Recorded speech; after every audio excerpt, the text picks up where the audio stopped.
So there's a pretty common type of post on Instagram that looks like this. It's basically a tweet of some sort and the little logo from Twitter, the name, if there's a verification check mark, blah, blah, blah. Gary Vee uses it a lot. Doug Boast, I can't say his name, also uses it. A bunch of people do, and I use it. I'll show you here. There's a couple posts that I've posted that are like that. Basically, it's a nice quick way to make a text post, and it also kind of promotes your Twitter page or your other pages. And I've even done it like here where I have a response to something, a whole thing. But what I'm going to show you is how to make them look real clean like this for free, all on your phone. So let's go over to Twitter.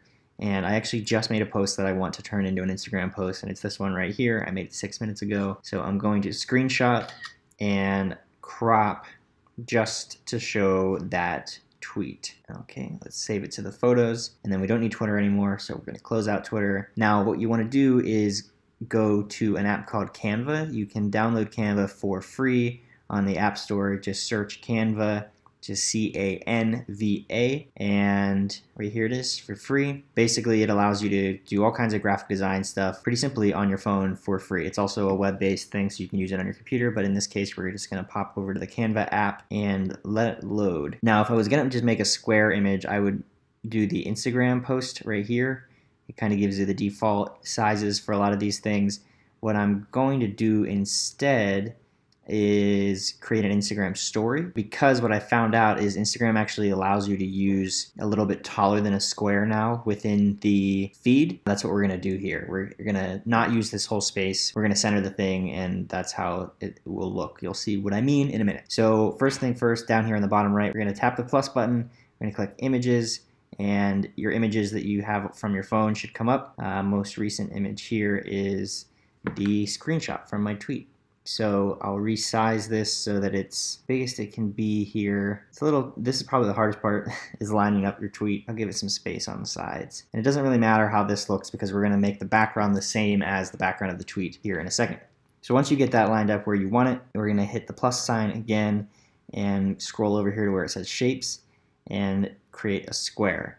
Now with this square, you can change the color down here. There's a couple different options, but we're gonna use the eyedrop, and we're going to hover over the background of the tweet. So as you can see, now that's the same color as the tweet. This one we're going to just make the full background, so we're going to expand it the whole way. Up at the very top right, there's a dot, dot, dot. We'll press that, and then this allows us to make it move forward or backwards in the layers. So we're going to go backwards so it's in the back there, and then we'll just hit done. I also don't really like the fact that like the little analytics thing is there, the 6 minutes ago, and the little caret. So how we're going to get rid of those things is by pressing the plus sign again, pressing shape, taking another square, and making this square the same as the background again.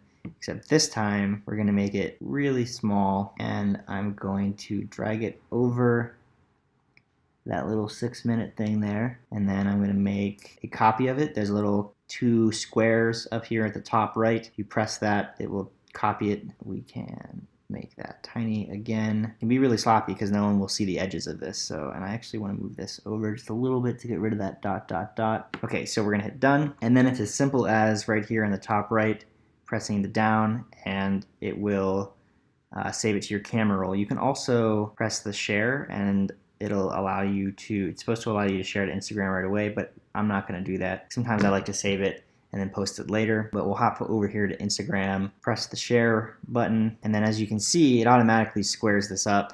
I could zoom it in a little bit, it still looks pretty good, or I could, you know, have it take up as much space on the timeline as possible, which is there. You just zoom out the whole way, and it's not going to give you the whole story size, but it's pretty close. But for this, I'm actually going to use the square because I feel like it's overkill to anything more. And we'll hit next.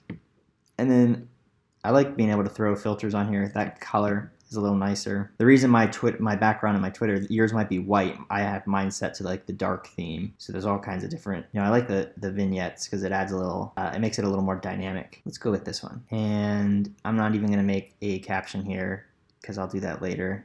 And Omaha, share.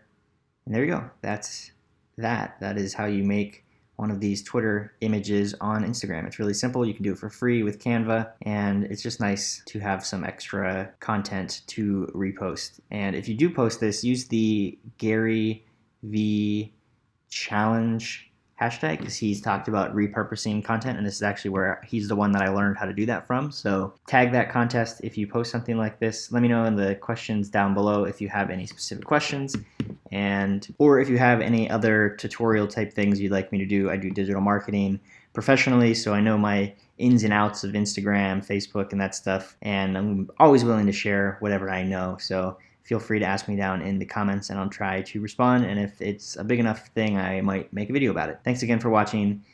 See you around.